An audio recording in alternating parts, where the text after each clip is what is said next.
창세기 44장 18절에서 34절까지 말씀인데요. 일단 제가 먼저 말씀을 읽고 본문 같이 나눠보겠습니다. 유다가 그에게 가까이 가서 말하였다. 총리께 한 말씀만 드리겠습니다. 제발 저에게 노하지 마십시오. 총리께서는 왕과 다름이 없습니다. 전에 총리께서 우리에게 너희는 아버지나 다른 형제가 있느냐 하고 물으셨습니다.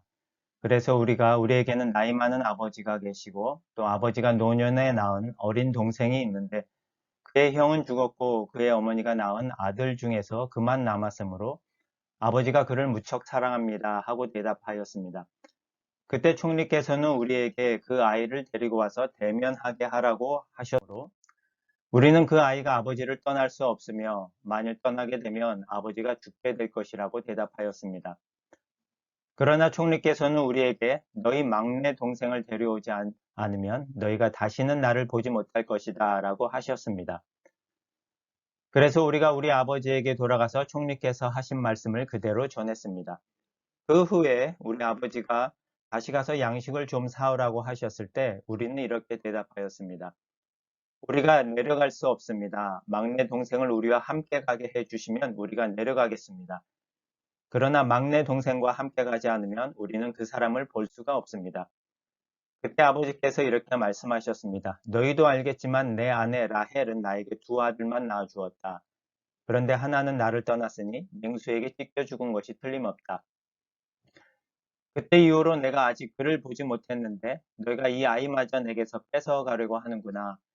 만일 그에게 무슨 일이 일어나게 되면 너희는 백발이 된 나를 슬픔 가운데서 무덤으로 내려보내는 자들이 될 것이다. 아버지의 생명이 이 아이에게 달려 있는데 우리가 아버지에게 돌아갈 때 만일 이 아이가 우리와 같이 가지 않으면 아이가 없는 것을 보고 아버지가 죽게 될 것이다. 이렇게 되면 백발이 된 아버지를 우리가 죽이는 셈이 됩니다.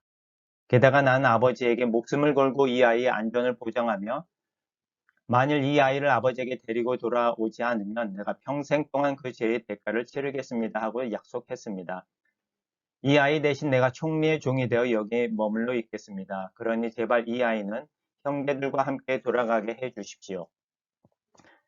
내가 아이를 데리고 가지 않고 어떻게 아버지에게 돌아갈 수 있겠습니까? 아버지에게 불행한 일이 닥치는 것을 내가 참아 볼 수 없습니다. 오늘이 어버이날인데요. 오늘 또 찬양도 아버지에 대해서 찬양을 또 마침 해주셨는데 감사하네요.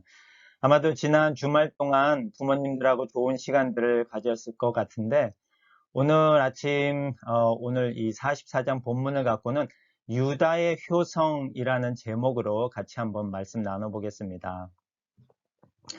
오늘 본문을 통해서 자녀에 대한 하나님 아버지의 사랑하는 마음을 느껴보고 또 확인한 그런 시간이 되었으면 좋겠습니다. 오늘 본문은 지난주에 이어서 계속된 본문인데 오늘 본문 가운데는 이제 막내 동생 베냐민을 데리고 이집트로 곡식을 사러 간 그 형제들이 요셉으로부터 큰 환대를 받았다는 내용을 우리가 지난 시간에 같이 나눴습니다. 그리고 나서 이제 형제들이 곡식을 갖고 돌아오는 길이었는데 요셉의 하인들이 쫓아와서 요셉의 은잔이 없어졌으니 너희 짐을 조사해야 되겠다라고 합니다. 그리고는 조사를 했더니 그 은잔이 막내 베냐민의 곡식 자루에서 발견이 된 겁니다. 그래서 형제들은 모두 큰 비통에 빠졌고 어쩔 수 없이 요셉에게 다시 돌아와서 모두들 죄인이 된 그런 상황에서 요셉 앞에 지금 엎드려 있는 상황입니다. 그리고 18절부터 오늘 본문인 18절부터 34절까지 유다가 장장 긴 호소를 지금 요셉에게 하고 있는 그런 내용이 오늘 본문의 내용입니다.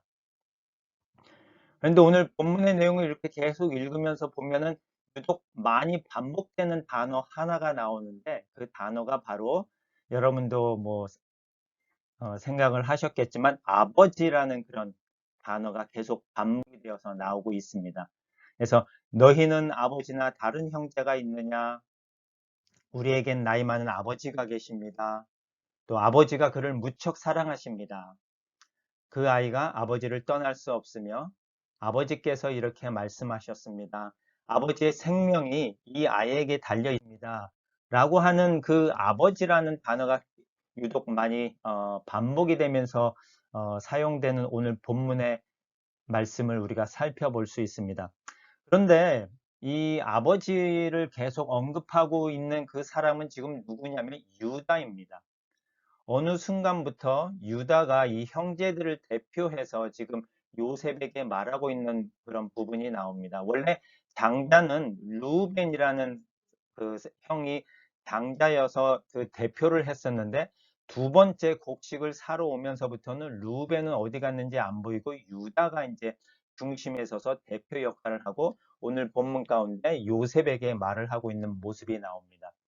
그런데 이 유다가 오늘 본문 가운데 이제 중심이 돼서 나오는데 유다에 대해서 잠깐 살펴보면 오늘 본문을 지금 말하고 있는 유다에 대한 그 내용을 우리가 좀 이해를 할 수 있을 것 같습니다. 창세기 38장에 보면 유다에 대해서 이제 간략하게 38장 전체가 유다에 대한 내용입니다.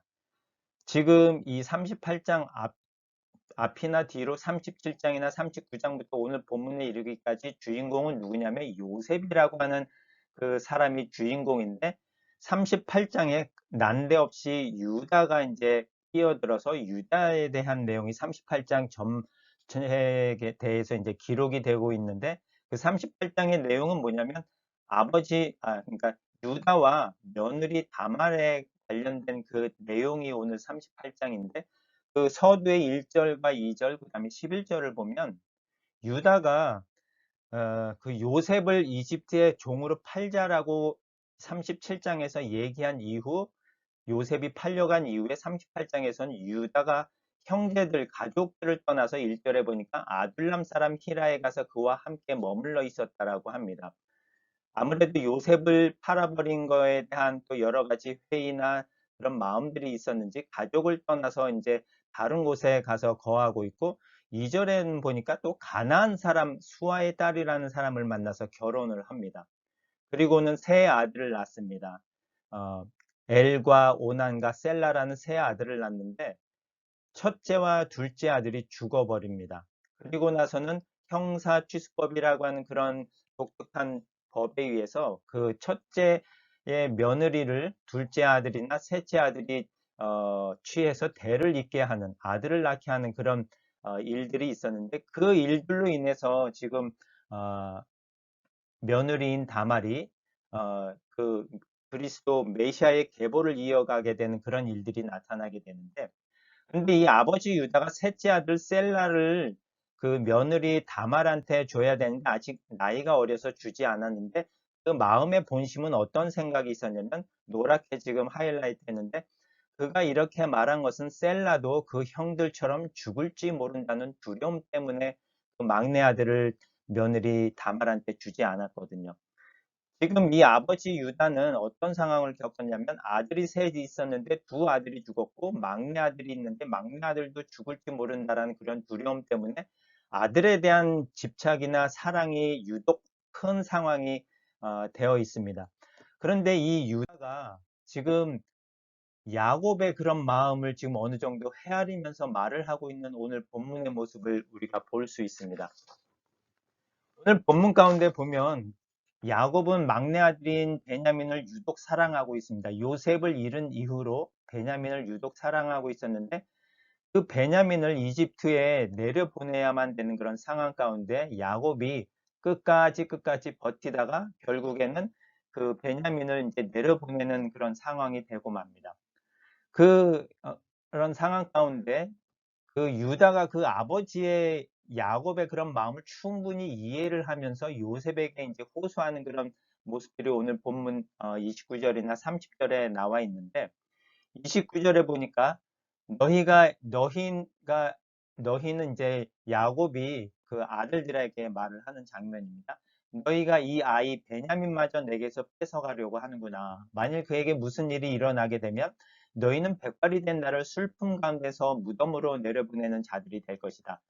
좀 전에 읽었지만 유다도 막내 셀라에 대한 그런 두려움이나 그런 사랑이 있는 것을 이 유다도 충분히 이해를 하고 있는 겁니다. 야곱이 얼마나 그 베냐민에 대해서 사랑을 하고 또 이 아이를 잃게 될지 모른다라는 그런 두려움이 있다라는 것을 유다도 충분히 이해를 하면서 요셉에게 얘기를 하고 있는 겁니다.